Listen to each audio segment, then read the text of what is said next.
নমস্কার বন্ধুরা, আমি টিটুস কিচেনে সবাইকে স্বাগত। আশা করি আজকের রেসিপিটা আপনাদের সবারই খুব পছন্দ হবে।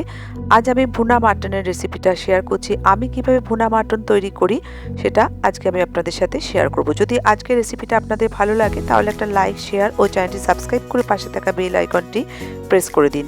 যখনই কোনো নতুন ভিডিও আপলোড করব তার ইনস্ট্যান্ট নোটিফিকেশন সবার আগে আপনার কাছে পৌঁছবে।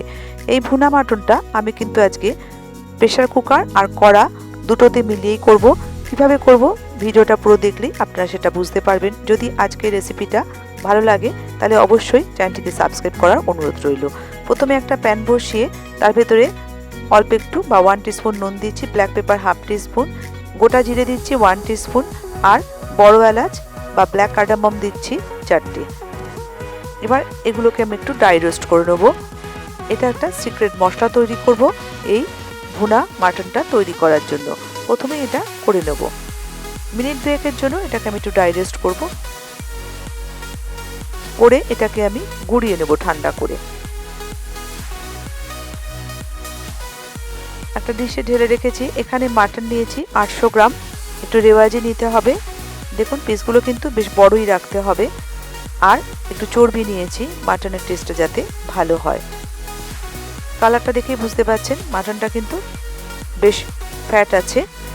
আর পেঁয়াজগুলো কিন্তু বেশ একটু চওড়া চওড়া করে কেটে নিতে হবে, খুব পাতলা করার দরকার নেই। মাটন যতটা তার ঠিক হাফ আমি এখানে পেঁয়াজ নিয়েছি। 800 গ্রাম মাটন, 400 গ্রাম পেঁয়াজ। এবার এই পেঁয়াজটাকে আমি কিভাবে ব্যবহার করব সেটা ভিডিওটা দেখলেই বুঝতে পারবেন। প্রথমে একটা আমি ওভেনে কড়া বসিয়ে দিয়েছি, বেশ গরম হয়ে গেছে কড়াটা। এর ভেতর দিয়ে দিচ্ছি প্রথমে 1 টিস্পুন ঘি আর 3 টেবিল স্পুন সর্ষের তেল। আপনারা সর্ষের তেলের বদলে কিন্তু কুকিং অয়েলও পুরোটাই রান্না করতে পারেন। ঘি দিলে টেস্টটা বেশি ভালো হয়, সেই জন্য দেওয়া। আমি আরও 1 টিস্পুন এখানে ঘি ব্যবহার করলাম। আগে গরম করে নেব তেল আর ঘিটা, তারপরে দুটো তেজপাতা দিয়ে দিচ্ছি, আর এখানে লবঙ্গ দিলাম, আর দারচিনি দিচ্ছি 1 টিস্পুন। গ্রিন চিলি 3 থেকে 4টে হাত দিয়ে ফাটিয়ে আমি দিয়ে দিলাম। আগে এগুলোকে একটু নেড়ে চেড়ে নেব। এবার যে পেঁয়াজগুলো আমি স্লাইস করে রেখেছিলাম সেখান থেকে ঠিক হাফ আমি এখানে দিয়ে দিলাম।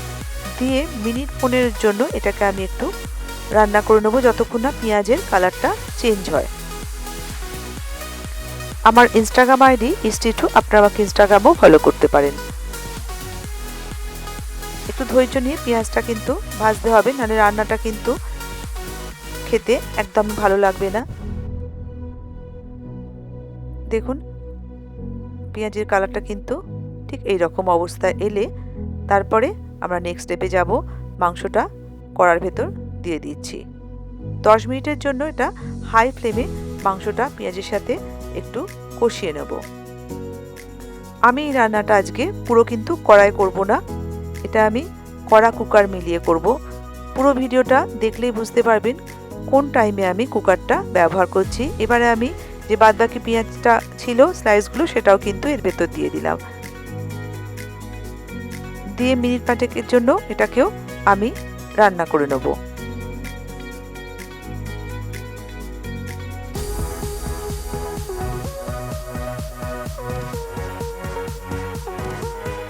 কড়াই করলে এটা কিন্তু ঢাকা দিয়ে করতে হবে। এখানে 2 টিস্পুন আদা আর রসুনের পেস্ট আমি দিয়ে দিলাম।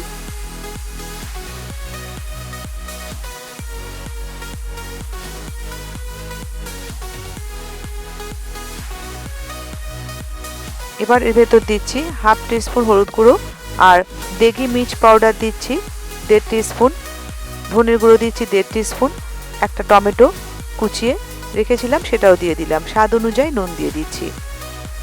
দিয়ে ভালো করে এটাকে আগে মিনিট 10 জন্য কষিয়ে নেব। খুব বেশি কষাতে হবে না, যেহেতু আমি কুকারে করে পরে কি করছি সেটা ভিডিওতে আপনারা দেখলেই বুঝতে পারবেন। এবার এর ভেতর দিয়ে দিচ্ছি 1 টিস্পুন ব্ল্যাক পেপার পাউডার বা গোলমরিচের গুঁড়ো। দেখুন তেল কিন্তু অলরেডি ছাড়তে শুরু করে দিয়েছে।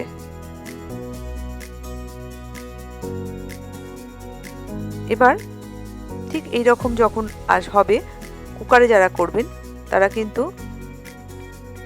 তেলটা যেই ছেড়ে যাবে এর ভেতরে আমি দিয়ে দেবো 200 ml মতো জল।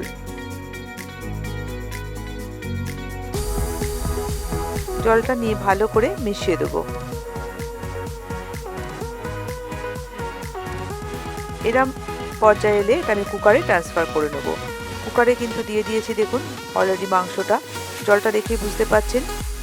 এবার এটা এর লিডটা লাগিয়ে দিলাম, লাগিয়ে দিয়ে এখানে আমি ঠিক 7 থেকে 8টা সিটি বা হুইসেল দেব। মাংসের ওপর ডিপেন্ড করছে, যদি মাংসটা 7টা বা 8টা সিটি দেওয়ার পরেও দেখা যায় যে মাংসটা ঠিক মতো গলেনি, তাহলে কিন্তু আরও 2-1টা লাগতে পারে।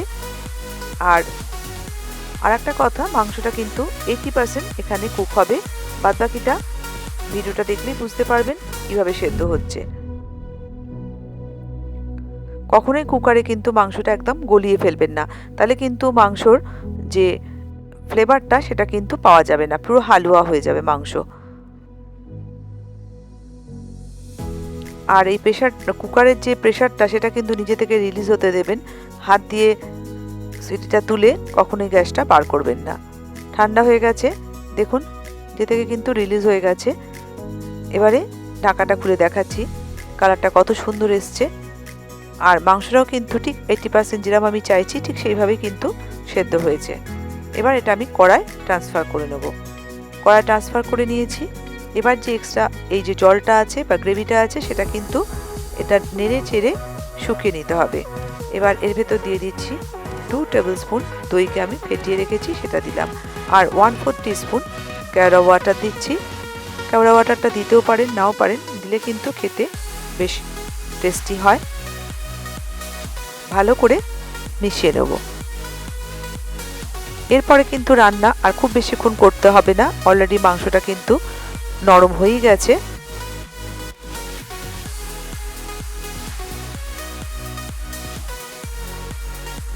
দেখুন মাংসটা কিন্তু ভেঙে গেছে গায়ের থেকে। এবার এর ভেতর আমি যে মশলাটা রেডি করেছি সেটা কিন্তু 1 টিস্পুন দিয়ে দিলাম। আগে থেকে যে মশলাটা গুঁড়িয়ে রেখেছিলাম সেই মশলাটা এর ভেতর দিয়ে দিচ্ছি। দিয়ে ভালো করে নেড়ে চেড়ে নেব। এবার বেশ খানিকটা ফ্রেশ ধনেপাতা কুচি এর ভেতর দিয়ে দিচ্ছি।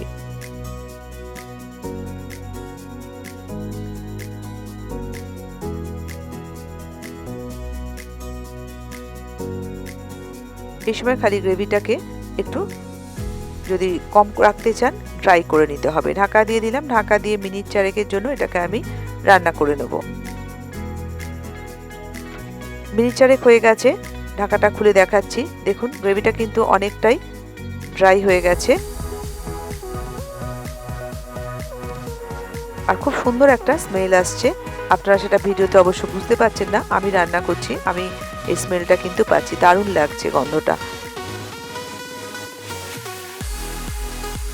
এবার এটাকে আমি সার্ভ করব। দেখুন ফ্লেমটা কিন্তু অফ করে দেবো। এটা আমি একটা ডিশে সার্ভ করব।